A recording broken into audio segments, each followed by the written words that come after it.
बिल्कुल सही सुना आपने। इंग्लिश बोलने से ही तो आती है, लेकिन हम बोले किसके साथ? ना तो हमारे पास में कोई पार्टनर है जिसके साथ में हम इंग्लिश बोल सकें, और है भी तो हमें करेक्ट कौन करेगा?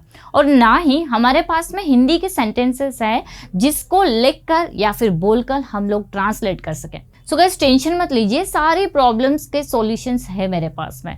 जब भी मैं कोई वीडियो बनाती हूँ तो मैं आप लोगों के लिए काफ़ी सारे हिंदी के सेंटेंसेस लेकर आती हूँ, एक्सरसाइज लेकर आती हूँ और उनको मैं खुद ट्रांसलेट कर कर बताती हूँ, ताकि आपको पता चल सके कि जो आप पढ़ रहे हैं या फिर जिसकी आप प्रैक्टिस कर रहे हैं वो सही है या नहीं है। सो गाइस आज के इस वीडियो में भी मैं आप लोगों के लिए कुछ ऐसी इंपॉर्टेंट प्रपोजिशंस लेकर आई हूँ जो बहुत ज़्यादा यूज होती है, लेकिन कहीं ना कहीं हम उसकी प्रैक्टिस नहीं कर पाते हैं या फिर हमें एग्जाम्पल्स अच्छे से नहीं पता होते, जिसकी वजह से हमें वो समझ नहीं आता और हम इतने मीनिंगफुल प्रपोजिशंस को यूज नहीं कर पाते हैं। सो गाइस आज के इस वीडियो में मैं आप लोगों को प्रपोजिशंस तो पढ़ाने ही वाली हूँ, साथ ही साथ आप लोगों के लिए एंड में काफी सारी सेंटेंसेस आप लोगों को दूंगी जिसको आप ट्रांसलेट कर कर उसको तुरंत आप सीख सकते हैं। जब भी आप कोई मेरा वीडियो देखेंगे पर्टिकुलर टॉपिक से रिलेटेड आपको एक्सरसाइज मिलेगी जिसको आप सॉल्व करेंगे, तो आप हैंड टू हैंड सारी चीजों को सीखने वाले हैं। तो चलिए गाइस वीडियो को स्टार्ट करते हैं। गाइस अगर हम लोग बात करें डिस्पाइट और इन स्पाइट ऑफ की, तो ये ऐसी प्रपोजिशन है जो कि बहुत ज़्यादा यूज होती है, लेकिन हम लोग गलती भी इसी में करते हैं। अगर इसके हिंदी मीनिंग की हम लोग बात करें तो इसका हिंदी मीनिंग होता है के बावजूद या फिर इसके बावजूद। और अगर हम इनकी बात करें तो ये क्या है गाइस? ये है प्रपोजिशन।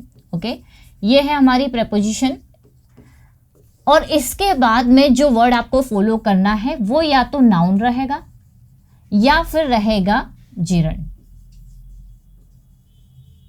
अब जिरंड क्या है? सो गाइस जिरंड कुछ नहीं है, वर्ब में आईएनजी फॉर्म आपको लगाना है। अब इसका हिंदी आप लोगों को जहां तक ये क्लियर हुआ होगा, जैसे कि के बावजूद या फिर बावजूद इसके, आपने ऐसे सेंटेंसेस सुने होंगे जैसे कि मेरे मना करने के बावजूद भी वह वहां गई, या फिर बहुत ज़्यादा बारिश हो रही थी उसके बावजूद भी हम वहां पर गए, या फिर एक अच्छी लड़की होने के बावजूद भी वह किसी की मदद नहीं करता है। सो गाइस जब भी आपके हिंदी वाले सेंटेंसेस में के बावजूद भी या फिर उसके बावजूद भी ऐसे वर्ड्स आते हैं, उसके लिए आपको यूज करना होता है डिस्पाइट या फिर इन स्पाइट ऑफ। अब दोनों में डिफरेंस की अगर बात करें तो कोई डिफरेंस नहीं है, आप डिस्पाइट भी यूज कर सकते हैं, इन स्पाइट ऑफ का यूज भी कर सकते हैं। बट आपको एक चीज ध्यान रखनी है कि ये जो डिस्पाइट है इसमें आप ऑफ नहीं लगाएंगे, ये ओनली डिस्पाइट है और ये वाला है इन स्पाइट ऑफ, दोनों का मीनिंग सेम होता है। इसके बाद मैंने आपको बताया कि आपको नाउन लगाना है या फिर जिरंड लगाना है, या हम बोल सकते हैं प्रोनाउन का भी ऐड इसमें कर सकते हैं, प्रोनाउन भी आप इसमें जोड़ सकते हैं, लेकिन इसके बाद में आपको सब्जेक्ट का यूज नहीं करना है। चलिए कुछ एग्जाम्पल्स देखते हैं। डिस्पाइट हिज ऑल फॉल्ट्स, उसकी सारी गलतियों के बावजूद भी, देखिए के बावजूद यहाँ पर मीनिंग दिया हुआ है, उसके सारी गलतियों के बावजूद भी आई एक्सक्यूज्ड हिम, मैंने उसे माफ कर दिया। नेक्स्ट सेंटेंस देखते हैं, इन spite of the best efforts. अब देखिए यहाँ पर हम लोगों ने क्या लगाया है? In spite of. तो in spite of the best efforts मतलब सारे अच्छे प्रयासों के बावजूद भी, ऑफ द पुलिस मतलब पुलिस के, तो पुलिस के अच्छे प्रयासों के बावजूद भी। ओके, द थीफ एस्केप्ड मतलब जो चोर था वो बच निकला। एस्केप का मीनिंग होता है गाइस बच निकलना, ये यहाँ पर सेकंड फॉर्म दी हुई है। तो पुलिस के प्रयासों के बावजूद भी जो चोर था वो बच निकला। तो हमारे हिंदी के सेंटेंस में क्या आया? के बावजूद भी। नेक्स्ट गाइस हमारा जो सेंटेंस दिया हुआ है, द ट्रेन वॉज कैंसल्ड मतलब जो ट्रेन थी वो कैंसल हो गई, इन स्पाइट ऑफ दैट उसके बावजूद भी वी अराइव्ड ऑन टाइम, हम समय पर पहुंच गए।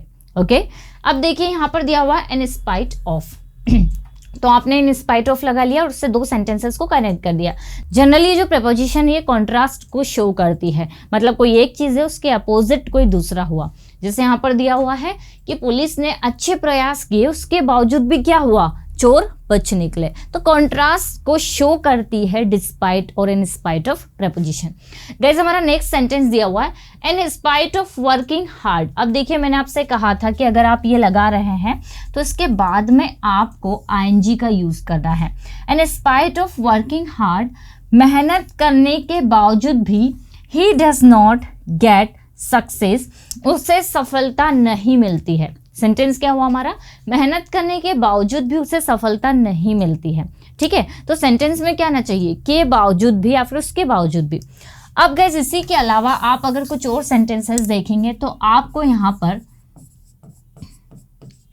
इन स्पाइट ऑफ और डिस्पाइट, इसके बाद में आप यूज कर सकते हैं बीइंग। वैसे जनरली हम ये मेन वर्ब में क्या लगा रहा है, आईएनजी, जिरंड को फॉलो कर रहा है ये, और आप लगा सकते हैं हैविंग। अब दोनों के मीनिंग क्या है, देखिए हैव का मीनिंग क्या होता है, पास होना, तो जनरली पास होना ये इसका मीनिंग है। तो हमने लगा दिया डिस्पाइट हैविंग, मतलब कुछ पास होने के बावजूद भी।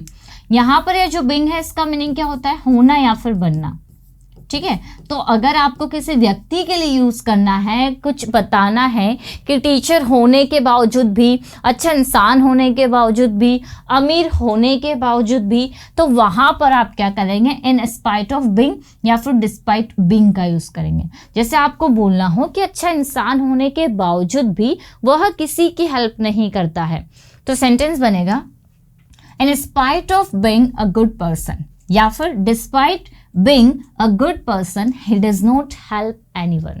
सेंटेंस क्या बना, in spite of being a good person he doesn't help anyone, वो किसी की मदद नहीं करता है।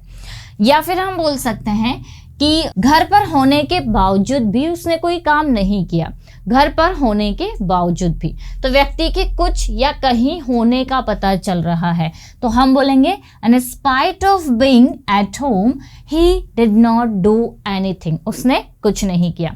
उसी तरह से अगर आपको बोलना हो पास होने के बावजूद भी, जैसे आपको बोलना हो कि पेन होने के बावजूद भी उसने नहीं लिखा, तो डिस्पाइट हैविंग पेन, यहाँ पर आपको क्या लिखना है, despite having pen he did not write anything, मतलब उसने कुछ नहीं लिखा। या फिर in spite of having pen he did not write anything, उसने कुछ नहीं लिखा।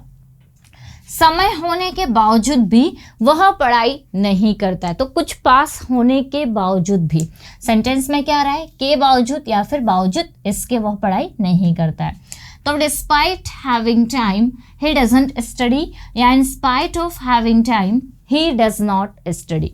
क्लियर। तो यहाँ पर आप या तो इन स्पाइट ऑफ के बाद बीइंग लगाए कुछ होने वाले सेंस में, डिस्पाइट के बाद हैविंग लगाए कुछ पास होने वाले सेंस में, या फिर सिंपली आप किसी भी वर्ब में आईएनजी लगा सकते हैं, जैसे बोलने के बावजूद भी, इन स्पाइट ऑफ स्पीकिंग या डिस्पाइट स्पीकिंग। ये जो अगर हम देखें जिरन, ये हमारा नाउन ही है, ठीक है। जो वर्ब में आईएनजी हम लोग लगा रहे हैं नाउन का ही पार्ट है जो कि जिरन कहलाता है। वैसे हमने कहा लिखने के बावजूद भी, तो हमारा सेंटेंस होगा डिस्पाइट राइटिंग या इन स्पाइट ऑफ राइटिंग। पढ़ाई करने के बावजूद भी, इन स्पाइट ऑफ स्टडिंग या डिस्पाइट स्टडिंग। तो इसके बाद आने वाला सेंटेंस आपको जो लगाना है आप लगा सकते हैं, जैसे कि पढ़ाई करने के बावजूद भी वो फेल हो गया, इन spite of studying he failed, या फिर despite studying he failed. Clear. So guys कोई अंतर नहीं होता, आप इन स्पाइट ऑफ यूज करें या डिस्पाइट यूज करें, लेकिन जो चीज आपको ध्यान रखनी है वो ये कि दोनों के बाद में या तो आपको जिरन लगाना है, नाउन लगाना है, या फिर प्रोनाउन का यूज करना है। ओके, चलिए अब हम देखते हैं हमारी नेक्स्ट प्रीपोजिशन।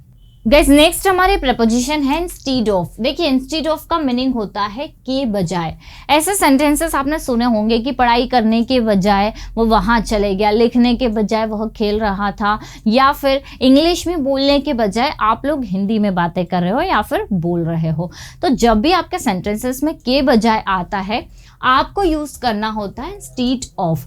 सेम यहाँ पर रूल फॉलो होगा, आपको यहाँ पर जिरन और नाउन को फॉलो करना है, मतलब इसके बाद जो रहेगा वर्ड वो आपका नाउन होगा या फिर आपका जिरन हो सकता है। ठीक है, जिरन वही हमारा जो वर्ब में आईएनजी रहता है उसी को बोलते हैं। अब देखिए यहाँ पर सेंटेंसेस आपको देखना है क्या लिखा हुआ है। Why don't you help her? तुम उसकी मदद क्यों नहीं करते हो? Instead of standing here, यहाँ खड़े रहने के बजाय तुम उसकी हेल्प क्यों नहीं कर रहे हो? क्या आया? के बजाय, तो हमने क्या लगा दिया? इंस्टीड ऑफ, और वर्ब में क्या लगा दिया? आईएनजी। आप इसे आगे पीछे भी कर सकते हैं, जैसे कि instead of standing here why don't you help her, यहाँ खड़े रहने के बजाय तुम उसकी मदद क्यों नहीं करते हो, इस तरह से भी बन सकता है। नेक्स्ट सेंटेंस है I stayed at home all day long. All day long guys इसका मीनिंग होता है दिन भर। I stayed at home all day long instead of going to the movies. मतलब मैं दिन भर घर पर रुका, क्या करने के बजाय, instead of going to the movies, movies देखने के बजाय मैं सारा दिन घर पर रुका, के बजाय। नेक्स्ट है let's go by train instead of बस। अब यहाँ पर देखिए नाउन आ गया आपका, तो चलो हम किससे चलते हैं, ट्रेन से, किसके बजाय, इंस्टीड ऑफ बस, मतलब बस की बजाय।